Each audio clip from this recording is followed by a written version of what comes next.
আজকের এই ভিডিওটি রাজ্যের লক্ষ লক্ষ মানুষের জন্য অত্যন্ত গুরুত্বপূর্ণ হতে চলেছে, কারণ বর্তমানে রাজ্য জুড়ে বার্ধক্য ভাতা, বিধবা ভাতা এবং প্রতিবন্ধী ভাতা নিয়ে একটা বিরাট বড় আপডেট সামনে উঠে এসেছে।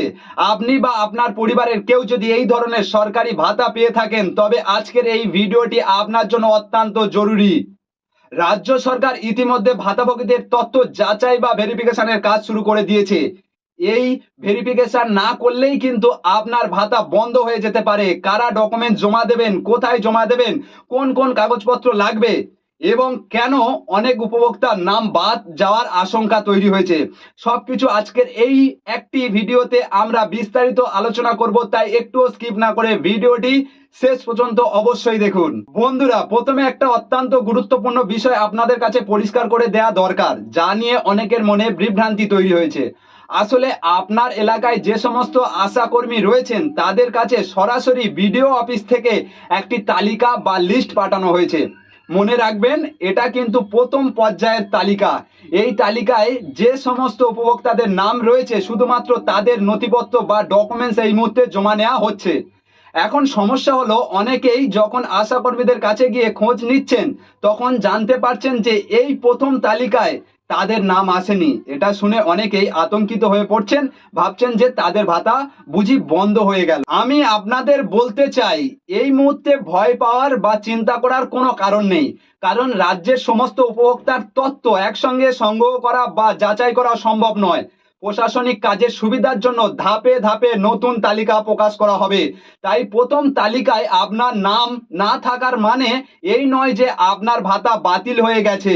একটু ধৈর্য ধরুন, পরবর্তী তালিকায় আপনার নাম নিশ্চয়ই চলে আসবে। এবার আসুন সব থেকে গুরুত্বপূর্ণ বিষয়টিতে আসা যাক। আপনার নাম যদি তালিকায় এসে থাকে, তবে কোন ভাতার জন্য আপনাকে ঠিক কি কি নথিপত্র বা ডকুমেন্টস জমা দিতে হবে খুব ভালো করে শুনে নিন এবং প্রয়োজনে নোট করে রাখুন।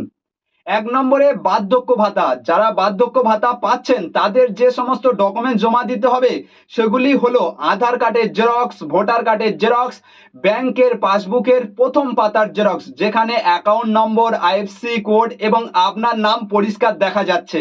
২ নম্বর প্রতিবন্ধী ভাতা। যারা প্রতিবন্ধী ভাতা পাচ্ছেন তাদের দিতে হবে প্রতিবন্ধী সার্টিফিকেটের জেরক্স, আধার কার্ডের জেরক্স, ভোটার কার্ডের জেরক্স এবং ব্যাংকের পাসবুকের প্রথম পাতার জেরক্স। ৩ নম্বর বিধবা ভাতা। যারা বিধবা ভাতা পাচ্ছেন তাদের জন্য প্রয়োজনীয় ডকুমেন্টস হলো স্বামী যে মারা গিয়েছেন তার প্রমাণ হিসেবে স্বামীর ডেথ সার্টিফিকেটের জেরক্স, আধার কার্ডের জেরক্স, ভোটার কার্ডের জেরক্স এবং ব্যাংকের পাসবুকের প্রথম পাতার জেরক্স। নথিপত্র তো আপনারা গুছিয়ে নিলেন, কিন্তু এখানে একটা বড় নিয়ম রয়েছে, যা ভুল করলে আপনার ডকুমেন্ট বাতিল হয়ে যেতে পারে। সবচেয়ে গুরুত্বপূর্ণ বিষয় হলো, আপনি যে কটি জেরক্স কপি জমা দেবেন প্রত্যেকটি জেরক্স কপির নিচে আপনার নিজের স্বাক্ষর বা সই অবশ্যই করতে হবে। এখন আপনাদের অনেকের বয়স্ক মা বাবা এমন অনেক উপভোক্তা আছেন যারা হয়তো সই করতে পারেন না। তারা কি করবেন? চিন্তার কিছু নেই। যারা এই সই করতে পারেন না তারা ওই জেরক্স কাগজটির নিচে নিজের বাম হাতের বুড়ো আঙুলের ছাপ বা টিপ সই দিয়ে দেবেন। সই বা টিপ সই ছাড়া কোনো ডকুমেন্টস কিন্তু গ্রাহ্য করা হবে না। এখন আপনাদের মনে প্রশ্ন জাগতেই পারে যে হঠাৎ কেন সরকার এই ভেরিফিকেশন বা তথ্য যাচাইয়ের কাজ নতুন করে শুরু করলো। এর পেছনে মূল কারণটি কি?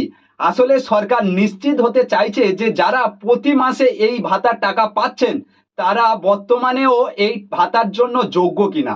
অনেক ক্ষেত্রে দেখা গেছে কিছু উপভোক্তা হয়তো মারা গিয়েছেন, কিন্তু তাও তাদের অ্যাকাউন্টে ভাতার টাকা চলে যাচ্ছে। আবার অনেকের তথ্য অনেক পুরনো হয়ে গেছে, যা বর্তমানে সরকারি পোর্টালের সঙ্গে মিলছে না। তাই প্রকৃত এবং যোগ্য সুবিধাভোগীদের চিহ্নিত করতে এই যাচাইকরণ প্রক্রিয়া চালানো হচ্ছে।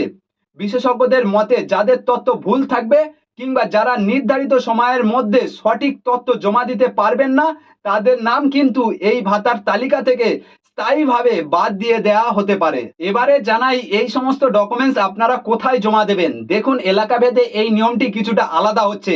অনেক জায়গায় আপনাদের এলাকায় দায়িত্বপ্রাপ্ত আশাকর্মী সরাসরি আপনাদের বাড়ি বাড়ি গিয়ে এই সমস্ত ডকুমেন্ট সংগ্রহ করছেন।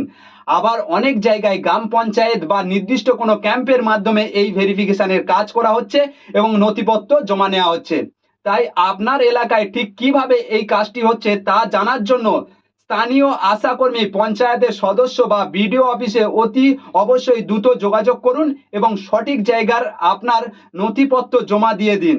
সুতরাং বন্ধুরা, অবহেলা না করে যদি আপনার বা আপনার পরিবারের কারোর নাম তালিকায় এসে থাকে তবে নির্দিষ্ট সময়ের মধ্যে সমস্ত ডকুমেন্টস রেডি করে জমা দিয়ে দিন। সামান্য ভুলের জন্য যেন আপনার এই সরকারি আর্থিক সাহায্য বন্ধ না হয়ে যায়। এই ছিল আজকের ভিডিওর অত্যন্ত গুরুত্বপূর্ণ একটি আপডেট। তথ্যটি ভালো লাগলে এবং উপকারী মনে হলে ভিডিওটিতে একটি লাইক করবেন এবং আপনার পরিচিত সকলের সাথে, বিশেষ করে যারা এই ভাতা পান তাদের সাথে শেয়ার করে তাদেরকেও সতর্ক করে দেবেন। ফেসবুক থেকে দেখলে আমাদের পেজটি ফলো করতে ভুলবেন না, আর ইউটিউব থেকে দেখলে আমাদের নিউজ বাংলা চ্যানেলটি এখনই সাবস্ক্রাইব করে পাশে থাকা বেল আইকনটি প্রেস করে রাখুন। দেখা হচ্ছে পরবর্তী কোনো গুরুত্বপূর্ণ আপডেটের সাথে। ততক্ষণ সবাই ভালো থাকুন, সুস্থ থাকুন। ধন্যবাদ।